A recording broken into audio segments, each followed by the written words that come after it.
Another example, I'm gonna use this collision like a piece as if some form of a way for finding the form that I'm looking for facade of the building.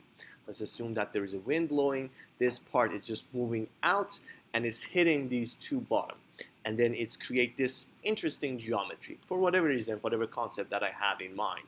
And then use that as a like a surface that I'm eventually gonna use it for later on.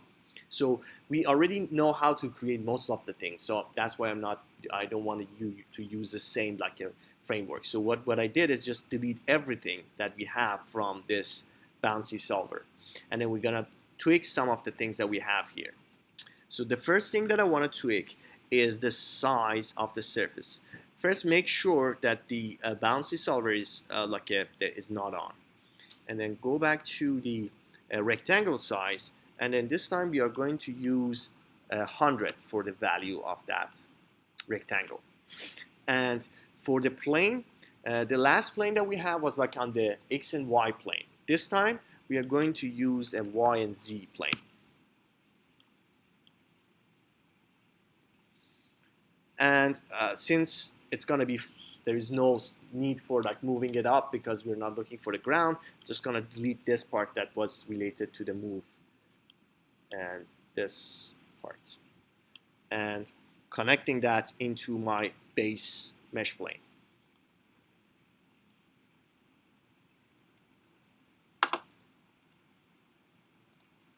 Now I create that surface for myself, right? Now, with regards of the things that we have, none of the things is going to change except the wind, right? The wind, we put it last time on the basically the x value, and it was 1. This time I'm going to change this value to minus 0.01. Very small wind from one side.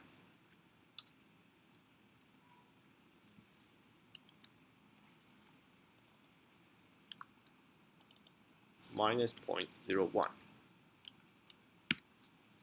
I'm connecting that to that x direction. And for this sphere that we create, the two spheres, if you look at it, they are not colliding with our geometry anymore. So if I turn them on, see that they're somewhere down here. So what I'm going to use, I'm going to change the direction, the placement of these 2 points.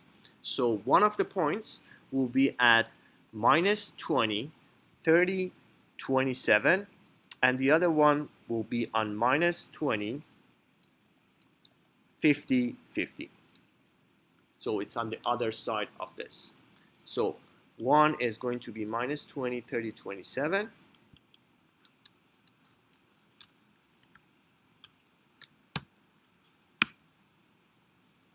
And the other point is at minus 20, 50, 50.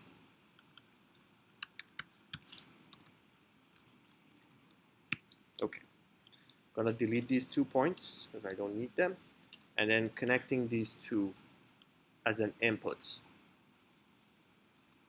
for the sphere. All right.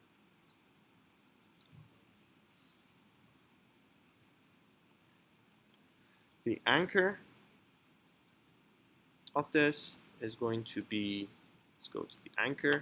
So we put it as a corner, so we are not changing that. And everything else is good. For the relationship between this line, last time we used what was called length line. This time I'm going to use another like a component. So let's delete everything that we have here from the weaver breadth edge, length, and then that multiplication, and it goes all the way to this component of length. And this time I'm going to use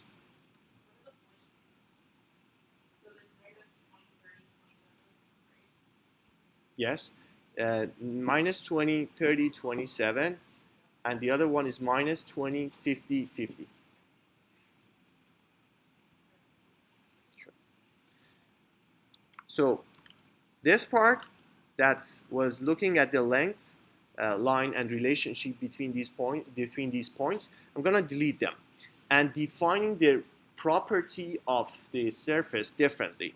So I'm going to use the edge length this time. And then if you look at it on the edge length, you don't need to define the relationship between lines. You just need to define the surface and then giving the factor to the length and also the strength of the fabric or the elements that you're trying to simulate. So here I'm going to give that mesh here. And then for the strength, I'm going to give the strength of 10. And that will be connected to a second entwine component. All right. So I think that all the elements is going to be the same. We're not changing anything else. Hopefully that's going to work. And then I'm going to click through, making sure that bouncy solver preview is on. And then let's reset.